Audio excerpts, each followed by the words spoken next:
aoro condolences kata mos ne familia mar Right Honorable Raila Amolo Odinga, jok Odinga te, jowa ma joka Nyanam, jo Kenya gi Afrika mzima, nikech king'eyo to bende Raila no serve kaka special envoy mar infrastructure in the African Union.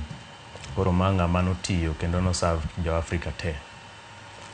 To king'eyo migosi Raila Amolo Odinga, an kana winjo news mar tho mar Raila, to naparo wer moro mar Raila ne weroga, nokonoga ji ni igni mag 70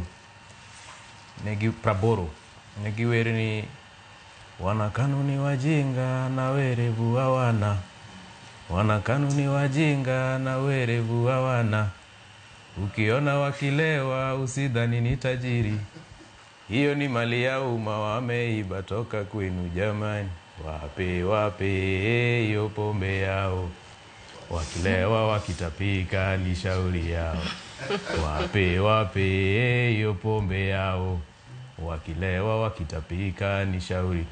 Koro iyudo ni manga mano chako gore ne ratich kata kedo ne ratich oganda kochako igni mag 80.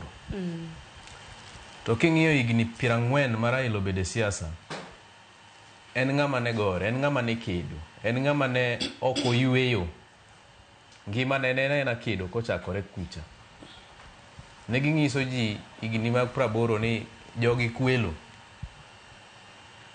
kwelo, sirikal kwalo pesa kowuok kuom jopiny. To mano nochako kinde cha. To king'iyo history ne osebedo kogore kendo kedo ne ratich jopiny, gima osiepna nokoni social justice, very important.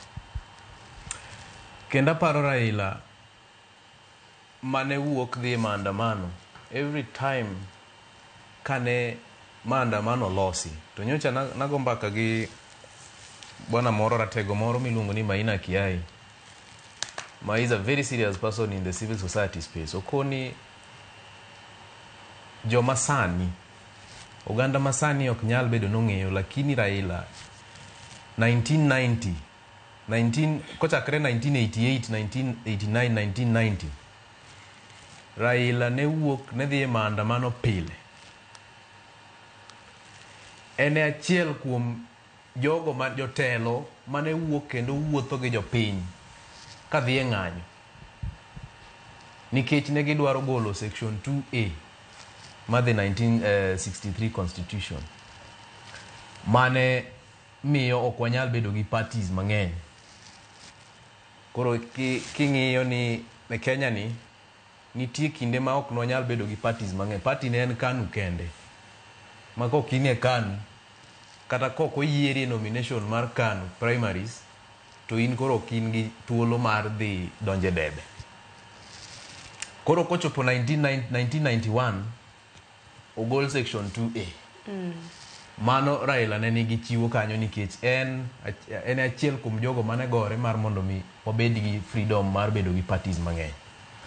Raila apare kendo kaka ng'ama thuon, ng'ama jasiri, nikech e historia mar Kenya onge MP mose resign ka en MP moko ni ai usando wa party ni we resign, moweyo tijeno, moweyo salary. Ng'eni msahara ni gima lichga, emomiyo MPs mang'eny sani wuoyo lakini wuok otamogi, nikech ok gidwa weyo, to bende ok gin sure ka gibiro yombo.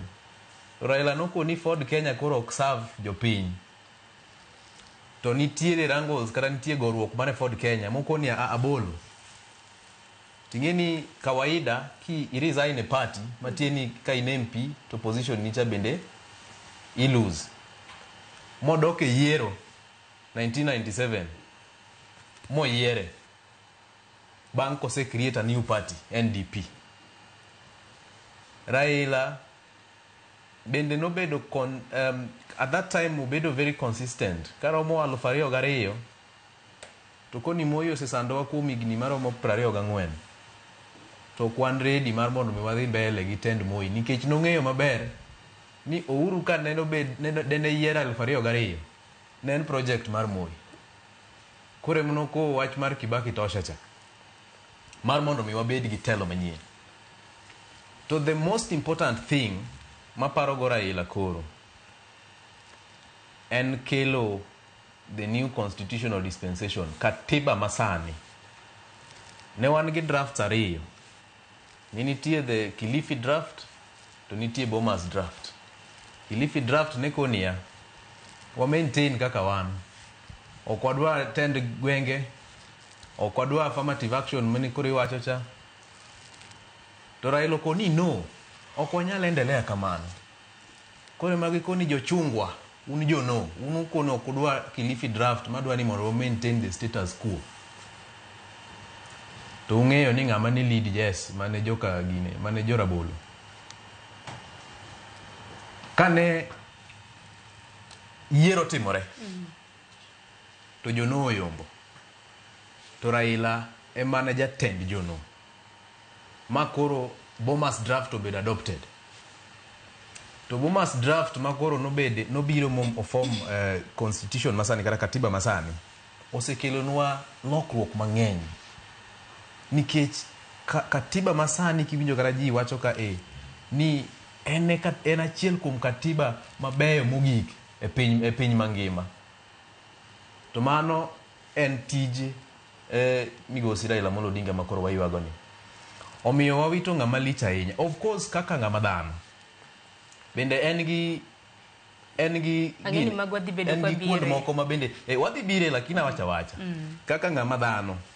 Embe nitie decisions mano make ma are very ma ok no dhigiji. To mano bende wabro losi. Ero kamano. Wawito wuoi maduong' ahinya. Wawito wuodlo mano se tayowa kuom kinde mang'eny kendo mano hero ji. Ero kamano ahinya. Mad Nyasaye gwedhe kendo oywe maber. Ero kamano ahinya. Hakani Evans ni wuoni paro migosi Raila Amolo Odinga gang'o. Okay, ero kamano.